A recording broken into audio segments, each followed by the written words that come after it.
కోర్టులు ఎవరు కూడా కేసులు వేయద్దు, దీన్ని విజయవంతంగా చేసి తీరుతామని చెప్పేసి అంత క్లారిటీగా చెప్తుండగా వేయద్దు అని చెప్తే ఆగుతుందా?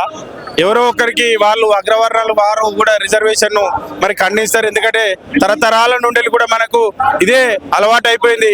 అప్పుడు బాబాసాహెబ్ అంబేద్కర్ రాసిన కాలం నుండి రాజ్యాంగం నుండి బీసీలకు రిజర్వేషనే లేదు. చట్టసభలలో ఇప్పటి వరకు రిజర్వేషన్ లేని జాతులు ఏమైనా ఉన్నాయంటే బీసీ జాతులే. మనం ఏదైతే బీపీ మండల్ గారి పుణ్యాన కొంతవరకు హక్కులను సాధించుకున్నప్పటికీ కూడా దాన్ని కూడా కొన్ని సంవత్సరాలు తాత్సారం చేసి ఇందిరాగాంధీ కాలంలో కూడా మనల్ని బీసీలను అణగదొక్కిన చరిత్ర ఉన్నది కాంగ్రెస్ పార్టీకే. కాబట్టి వాళ్ళే ఏ విధంగానైనా వేరే పక్కదారి నుండి వాళ్ళే వేపిస్తారు, ఎవరో వేపించారు, మళ్ళీ వాళ్ళే హైకోర్టులో సుప్రీంకోర్టులో బిల్లు వేపించి ఈ బిల్లును అడ్డుకునే పరిస్థితి ఉంది. కాబట్టి బీసీలందరూ ఐక్యమత్యంతో అప్రమత్తంగా ఉండాలి, మన హక్కులను సాధించుకోవడంలో ముందుండాలని తెలియజేస్తున్నాం. రేవంత్ రెడ్డి సర్కార్ పైన నమ్మకమే ఉంటే అచ్చినాక 100 రోజుల్లోనే డిక్లరేషన్ చేయాలి. ఏదైతే ఈయన బ్రోడోకాట్లను నిర్ణయించుకున్నాడో ఆయన ఆఫీస్ చుట్టూ నిర్ణయించుకున్న దాంట్లో ఎంతమంది బీసీలు ఉన్నారు, ఆయన ఇచ్చిన చైర్మన్ పదవులలో ఎంతమంది బీసీలు ఉన్నారు, దాన్ని ఒక్కసారి గుర్తు చేసుకోవాలి. పార్టీ పదవులు నామినేటెడ్ పోస్టులలో వాళ్ళ మనం నింపుకొని బీసీ రిజర్వేషన్ ఇస్తాం మీరు కొట్లాడండి అని ఇవాళ కొత్త చెప్పడంలో ఆంతర్యం ఏమిటో మా బీసీలందరూ ఆ లోపం ఏంటి ఆ మోసం ఏంటో గుర్తెరిగిరు. కాబట్టి ఈ రోజు అందరం ఐకమత్యంగా ఉండి కొట్లాడడానికి ముందుకు వస్తున్నాం. తీన్మార్ మల్లన్న బీసీఏ, కానీ మనకు మద్దతు ఇచ్చేటువంటి మిగతా కులాల నుంచి కానీ మిగతా నాయకులను కూడా మద్దతు కూడగట్టుకోవాలి.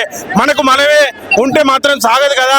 రాజ్యాధికారంలోకి మనం రావాలంటే అన్ని వర్గాలను అన్ని కులాలను ఆధిపత్య వర్గాలను కూడా మనకు సపోర్ట్ ఇచ్చే వాళ్ళని తీసుకోవాలి తప్పితే వాళ్ళను వ్యంగ్యంగా వెటకారంగా అసభ్య పదజాలతో విమర్శిస్తే ఏదైతే తీన్మార్ మల్లన్న ఆశయం ఏంటంటే ఈ బీసీల ఉద్యమం పైన ఆయన రాజకీయ పదవులు పొందాలనుకుంటాడు తప్పితే ఈ రిజర్వేషన్ సాధించి ఈ వర్గాలకు ఫలాలు అందాలన్న ఉద్దేశం మాత్రం ఏమాత్రం లేదు. కాబట్టి ఆయన ఇలాంటి వ్యాఖ్యలు చేస్తాడు. కాబట్టి ఆ వ్యాఖ్యలను మేము బీసీ కులస్తులుగా దాన్ని తీవ్రంగా ఖండిస్తున్నాం. కవిత గారు క్రెడిట్ అని కాదు, ఈ ఉద్యమంలో ఎవరు కలిసి వస్తే వాళ్ళందరి సహకారంతో ఈ బీసీల హక్కులను సాధించుకుందాం అంటున్నాం. మా ఉద్దేశం ఒక్కరికో ఏ పార్టీకో ఏ వ్యక్తికో ఆపాదించడం కాదు. ఈ స్వతంత్రం వచ్చిన నాటి నుండి వెనుకబడిన తరగతులుగానే ఉన్నటువంటి బీసీ కులాలకు సమాన న్యాయం జరిగే వరకు అందరితో మనకు మద్దతు కూడగట్టుకుందాం. మన హక్కులను సాధించుకోవడానికి ఇది అంతిమ దశ, అంతిమ అంకానికి చేరుకునేది. కాబట్టి మనం అందరం ఐక్యతతో ఉందాం. కేంద్ర రాష్ట్ర ప్రభుత్వాల మీద ఒత్తిడి తీసుకొచ్చి మన హక్కులను సాధించుకుందాం అన్నదే మా ముఖ్య ఉద్దేశం.